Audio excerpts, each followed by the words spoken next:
The Silver Samaritan!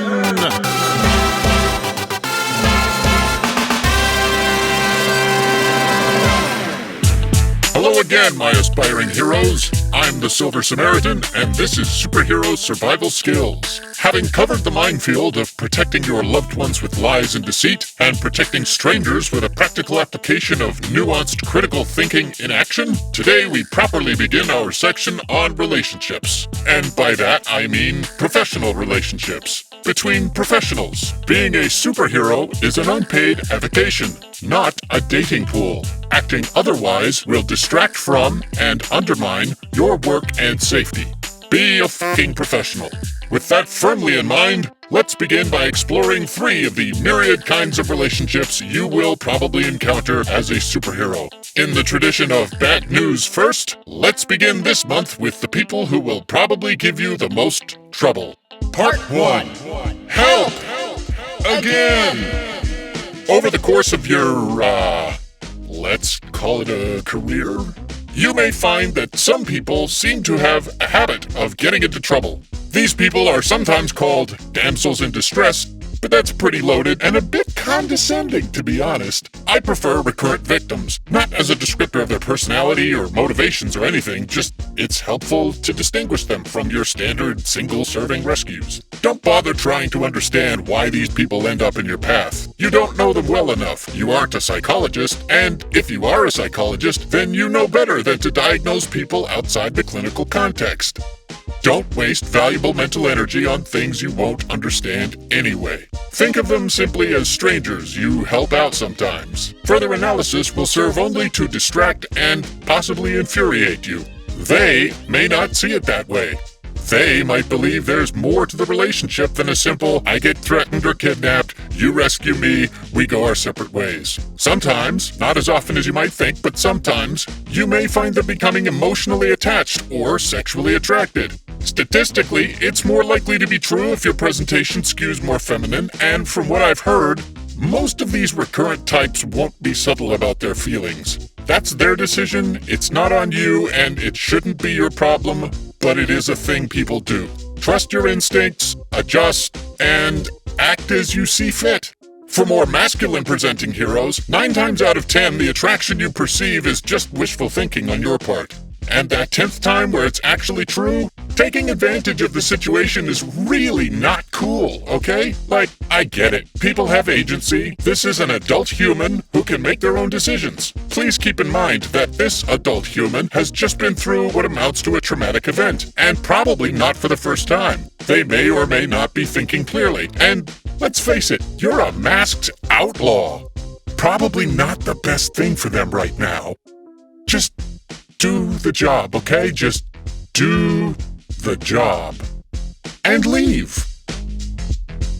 That being said, in my experience, it's okay to develop a certain familiarity with people you find yourself helping out more frequently. Something like a friendship may result from this, or you might even find that they eventually become a working ally. But, for reasons discussed in previous videos, and for other ethical reasons, keep the line between you clear. You gotta keep your mask on, your guard up, and your pants zipped. Part 2.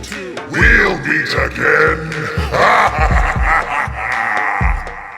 A Nemesis, named for the Greek goddess of retribution and divine wrath, is basically anyone with an obsessive grudge against you, as well as the will and the power to make your life miserable. Or impossible. Think Batman and the Joker, Daredevil and the Kingpin, Superman and Lex Luthor, Hellcat and the Fool Killer, Spider-Man and J. Jonah Jameson. Now, hopefully you won't have a lot of these, but if you have any success at all as a superhero, you're going to piss off some particular powerful person with a passion for the pursuit of reprisal. You'll know who it is when one of you escapes and yells something like, "This isn't over," or "We'll meet again." For me, that's Crank the Butcher. Over the years, I've gotten between him and the people he wants dead enough times that I'm actually pretty high on his kill list. Let's not dwell on that. The thing about a nemesis is that they are very often a kind of distorted mirror image of yourself. That can be either completely repulsive to you, like how much Crank and I viscerally hate each other, or strangely and compellingly attractive. No matter how alarming. I have some experience in this too. I don't want to drag anybody else into it, but there's a certain supervillain with whom I share an artistic obsession, and he's really insightful and articulate. I mean, man, when he talks about street-level film noir from the 70s, I can't control myself. Maybe that's because he has psychic powers and leverages them against his enemies, but I just think he's sexy as hell. I mean, you should just hear him go off. It's something to behold, you know? Wait, what was I talking about? Okay, anyway, part 3. The Law! As a masked hero, your relationship with the law will be contentious, to put it delicately. With the possible exception of private defense attorneys, everybody in law enforcement and the court system will be, strictly speaking, predisposed to hindering your work. That is not to say the law is entirely your enemy. These people may have completely different goals from yours, but that doesn't mean they can't be useful in a few key ways. A. Detectives. Detectives can be particularly helpful if they respect you at all, which is admittedly very uncommon. If you're lucky enough to meet one who understands the value of back channels and working discreetly outside the law, do not mistake this for friendship, or even for them seeing you as a person. You are not a person to them. You are a dangerous anarchist taking the law into their own hands. You are the perpetrator of a crime to them. Keep them at arm's length, or further if you can. Get what information you need and give nothing back, especially not any kind of information about yourself. B.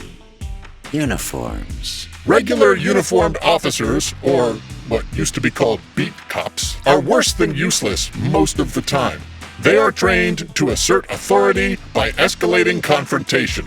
Maybe 1 in a million at the most has any sense at all, and that one is probably trying to make detective, which he could easily do, in part by bringing you in. If there is one who's useful to you, keep them as placated as possible, and don't sell yourself or anyone else out. But mostly, just don't fuck with uniforms. C. Stormtroopers. SWATs are, as you know, elite squads of trigger-happy murder bros, second only to the ATF in the category of famously screwing up and stacking up body counts. When you see SWATs coming, basically you're fucked. Try to get out, do your best, don't die. Really going out on a happy note for this one, huh? But fear not, for next time we get into the joys and pitfalls of networking with other heroes. It's way more rewarding than any of this sticky mess, so be sure to subscribe and hit the notifications bell. And even though this wasn't necessarily the most enjoyable topic, it would help a lot if you could hit the little thumbs up button down below there. Of course, if you have questions, please leave them in the comments, and I will try to answer them. If you are finding value in these chapters, you can support my work by tapping over to my Patreon, link in the thing, and so doing, help to keep superhero education free for everyone. Thank you for listening. This is the Silver Samaritan saying good luck and stay safe.